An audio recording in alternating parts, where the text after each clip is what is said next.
देश जो है मृतलोक है। आपको जो शरीर दिया गया वो थोड़े दिन के लिए दिया। शरीर पाकर पंचभौतिक और बुद्धि पाकर लोभ में फंस करके इतनी मेहनत करते हो कि एक पैसे से करोड़ों इकट्ठा करते हो और सामान इकट्ठा करते हो, और जैसे ही उसका समय जो उसने दिया था पूरा हुआ तो आके खड़ा हो गया कि निकलो। उस समय आप क्या करोगे? उस समय क्या उपाय है आपके पास? वो कहेगा निकलो अभी।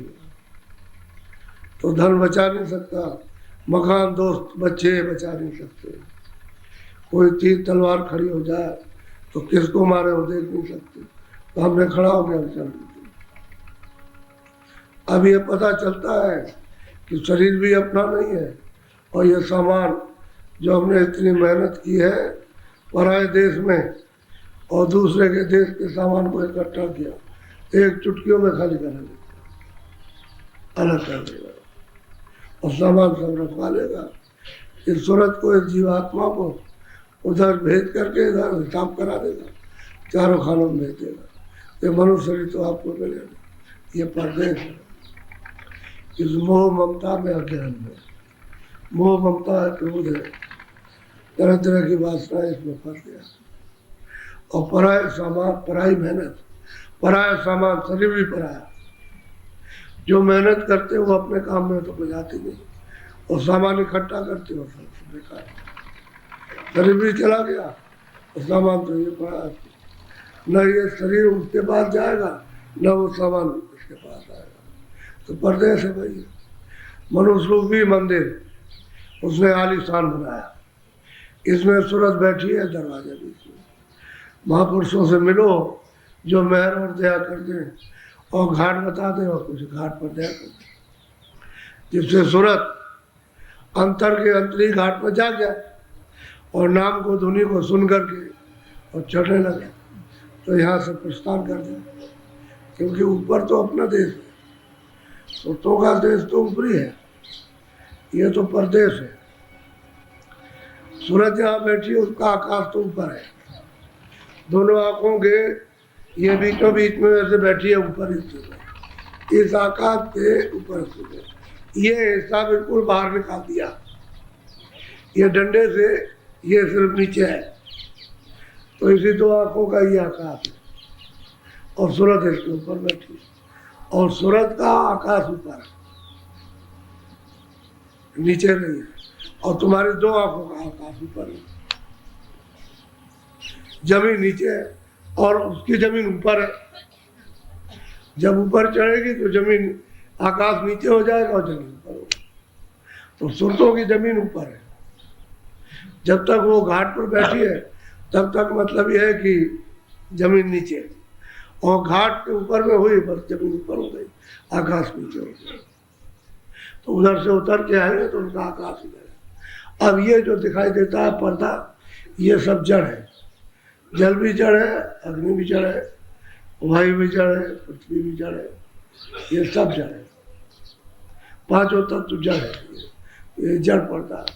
अगर इस पर्दे के अंदर आ जाए तब तो कोई भी कुछ करे, कुछ नहीं हो सकता। कोई योग करे, कोई क्रिया करे, उससे कुछ नहीं। ये तो ऊपर बैठी है, तो उसका मल, कर्मों का मल उस पर जमा होता है, इसलिए वो हट जाता है। अगर खोल ये अगर उसको पहरा दिया जाए तो ये नहीं हट सकता, खोल के ऊपर है, इसलिए ये छूट जाता है। नीचे छूट गया, ऊपर चली गई। और मौत के वक्त में यही तो होता है कि ऊपरी के ऊपर पकड़ लेता, किसी को दिखाई तो देता नहीं। वहां तो कोई दिखाई नहीं दे सकता, कोई अगर रुक जाओ रुक जाओ रुक जाओ तो हाथी तो पकड़ेगा, तो हाथ और पैर, शरीर वो तो यहाँ का है, ये तो जड़ है, और सूरज को तो कोई पकड़ नहीं सकता। वो ऊपर के ऊपर आया और लेके चला गया, ये छूट गया।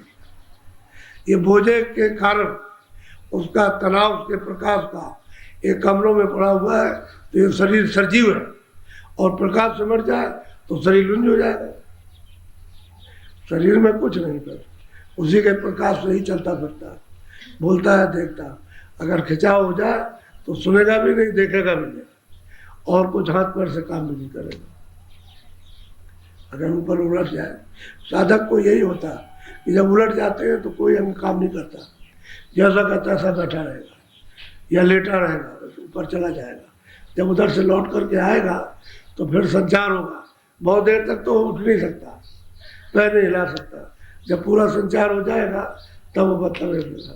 तो उसके शरीर में बाहर शारीरिक ताकत नहीं रहती है, वो तो जो भी काम करती है वो सूरत की ताकत काम करती है। तो शरीर बहुत हल्का हो जाता है। ऊपर बैठे हुए तो हम लोग इसमें फंसे पड़े हुए और इसी विकारों के बोझे को लाते रहते हैं और इसी को देते रहते हैं। तो ये सब पर्दे सबके लिए। राजा राज करता, सारे विश्व का राजा हो जाए। उसने कहा तुम राजा हो, चलो तुमको सारे विश्व का राजा बना दिया। कहा देखो किराए का मकान है, थोड़े दिन के लिए समय दिया, अपना काम करना। तो आप तो राजकाज में फंस गए, अपना कौन काम करे। तब तक वो आया, कह लगे समय पूरा हुआ, कार्य कर लो। कह लगे मैं जरा इंतजाम कर, कुछ नहीं अब ये कार्य करूँगा, उठा ले गया। सब देखते हैं, राजा भी चला जाएगा तब छोड़ के, और अमीर भी जाएगा और गरीब भी जाएगा, हिंदू भी जाएगा, वो सारा, और हम भी चले जाएंगे और आप भी चले जाएंगे। रह गए परदेश है ये। और अपना कोई सामान नहीं, कोई नहीं ले जाता, कोई ले नहीं जा सकते हो, किसी को देखने नहीं देगा और किसी की बात को सुनने नहीं देगा और ना किसी से बोलने देगा और ना बुद्धि की समझ को पेश करने देगा, कुछ नहीं, लेके चला जाएगा और एक क्षण में अंधा कर देता, कुछ नहीं देगा। जैसे ही आया वो तो इतने जोर की आवाज़ झपट्टे की है, कैसे आवाज़ दी, बस आया वो उसी में एकदम से आंखें बंद हो गई, बुद्धि नष्ट हो गई, पागल हो गई, कुछ नहीं करना चाहता। लेकिन चला, क्या हो गया, क्या हो गया, बस घर वाले देखने वाले कहते अरे भाई अभी तो खड़ा हुआ था। अरे खड़े हो, बैठे हो, लेटे हो, खाते हो, जाते आते हो, उससे कुछ नहीं, वो तो समय पूरा हो गया, वक्त निकल जल्दी से। यह पर कहता है। अब इसको आपको समझना और उसी के मकान में रह करके काम करना। कि मनुष्य भी मंदिर उसका मकान है, तो उसने कहा भजन कर लो, लेकिन किसी जानकार को साथ ले लो। उसने कहा जो रास्ता जानता हो उसके साथ जाओ और जा करके उससे पूछ लो कि मैं रास्ता बता दीजिए, मैं भजन करूँगा। वो बता दे, भजन करो, रोकते थोड़ी है।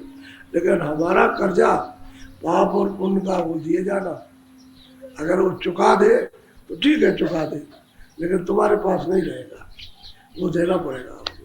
तो जब महात्मा चुका देंगे तो कुछ नहीं रहेगा। जब वो चुका देते हैं, जब धो डालते हैं, सब साफ करा देते हैं और निर्मल हो जाता है, तो उसके पास कुछ है ही नहीं, तो चला जाएगा। लेकिन ऊपर जब चढ़ाई करेगा तो वहाँ झाड़ा लेते हैं, कहते भाई तुम उधर जा रहे हो तो जरा तलाशी तो हमको दिए जाओ कि तुम्हारे पास क्या मसाला है।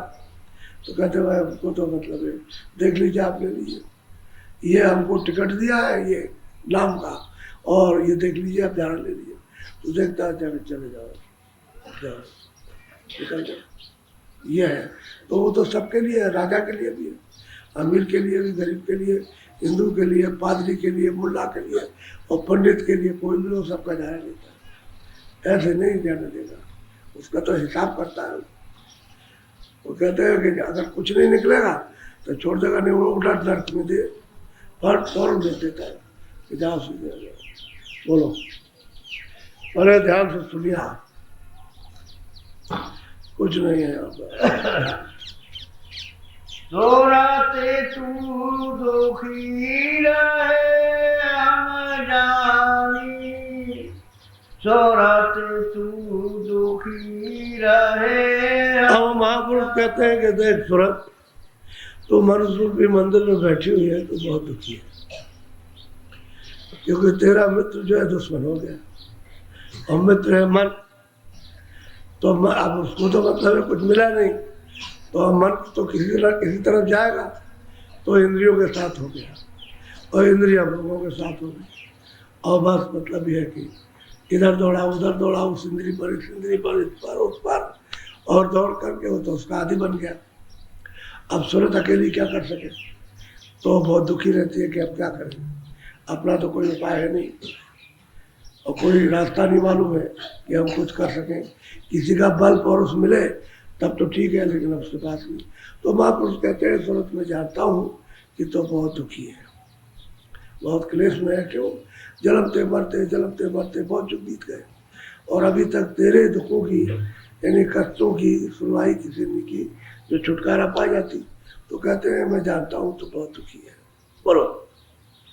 जा दिन से तुम शब्द विसारा, मन संग यारी था। और महापुरुष पूर्व की याद दिलाते हैं कि जब तुम उतर करके आए थे, आंखों के पीछे बैठे थे, तो उस समय पर आपके शब्द ले आया था और शब्द को पकड़े हुए थे तो सुखी थी। तुम जब चाहती तो चढ़ जाती थी, चढ़ के अपने घर में चली गई, वापस लौट आई। घर में गई, आप 10 बार जाओ, घर में 10 बार आओ, कोई मनाई नहीं था उस समय, तब तो तुम सुखी थी।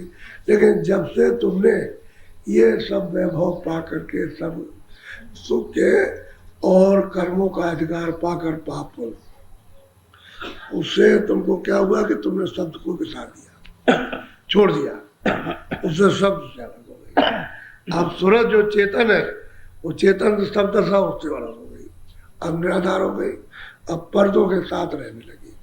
और मन इसमें जिसके इसकी दोस्ती इंद्रियों के साथ हो गई, सूरज की दोस्ती छूट गई उसकी, क्योंकि वो रस मिलता था तब तो उसका दोस्त था, और अब रस मिलना बंद हो गया तो इसके साथ अब दूसरी जगह से इंद्रियों का क्षणिक रस मिलेगा तो इसके साथ हो गया। अब भाग भाग करके इंद्रियों के दरवाजों पर रस के लिए जाता है, तो रस कहाँ है? इंद्रियों के द्वार पर कुछ नहीं। तो जिस दिन से तुमने शब्द छोड़ दिया तब से तुम दुखी हो गए। जब शब्द पकड़े हुए थी तो सुरतें जब आई थी शुरू में, ऊपर से उतार के लाई गई थी, तो सब नाम पकड़े हुए थे, शब्द पकड़े थे, तो चढ़ जाती थी। सज्जुग में क्या था, सब लोग चढ़ जाते थे, कोई पाप नहीं था, कोई पुण्य था, अच्छा नहीं था, कोई बुरा नहीं था, कोई सत्य नहीं था, कोई असत्य नहीं था, सब पे सब चढ़ जाते थे। सब योगी थे, सब विज्ञानी थे, और जो उनको उम्र मिली थी वो पूरा करने के बाद सब वापस चले गए। ये तो बहुत समय के बाद, बहुत काल के बाद तब ये झगड़ा यानी निरंजन भगवान ने तब ये लगाया कि हमने तो तपस्या से मांगा, तब किया, हमको ये वरदान मिला, तो खुशी में होकर के इनको दिया गया। अब ये सब चले जाएंगे तो हम राज किस पर करेंगे, तो ये बात हो गई। तब उन्होंने फिर अपनी शक्तियाँ यहाँ भेजी और तपस्या कराई और फिर विधान बनवाया। विधान बना करके लिखवा करके और सबको प्रचार करा दिया कि हमने नियम बना दिया है, विधान बना दिया, कानून बना दिया है, और सबको अधिकार दिया गया कि जो चाहे सो करो, और जो भी करेगा उसको फल मिलेगा। बस ये होगा। तो अधिकार आपको करना, आपको न करना, आप अच्छा आपको समझना, बुरा आपको समझना। चाहे अच्छा करो, चाहे उसके हाथ में कुछ नहीं है, उसने कहा मेरे हाथ में कुछ नहीं, मैंने सब अधिकार में तो अपने आप को दे दिया। अब तुम कहो वो करा था, ये करा था, कुछ नहीं, वो आपका मन ही लगा पड़ा हुआ वही सब कर रहा, वो सब कराना। जब दे दिया तो फिर आप इसमें फंस गया करके, और वो शब्द था जिसको पकड़े थे छूट गया। अब जब तक शब्द नहीं मिलेगा तब तक ये सूरज ये सुखी नहीं हो सकती है, और मन अपने स्थान में नहीं जा सकता, क्योंकि मन का स्थान है, भंडार है, वहाँ से आया वो अपने भंडार में जाना चाहता है, लेकिन अब रास्ता ही नहीं मिलता उसको। और सूरत अपने घर में जाना चाहती, उसको रास्ता नहीं मिला, उसको नहीं मिला, अब यहाँ भटक रहे। तो दुखी है तुम, शब्द को विसार दिया, नाम को छोड़ दिया और निराधार हो गई। अब जो नाम की ठंडक आ रही है, उसी ठंडक से इंद्रियों को क्षणिक आभास होता है, मन को कि आनंद मिल गया, बाकी आनंद यहाँ कुछ नहीं है। बोलो। मन मूरख तन साथ बधानी, इंद्री स्वाद लुभा। अब वो समझाते हैं कि सूरत ये मन मूर्ख है, ये इंद्रियों के साथ में बन गया और इंद्रियां भोगों में लुभा गई, और ये मन उन दरवाजों पर बैठ के रस लेता बस ये, और तू बेकार हो गई, तू तो दुखी है ही, अब इस जाल में फंस गई। बोलो। कुल परिवार सभी दुखदाई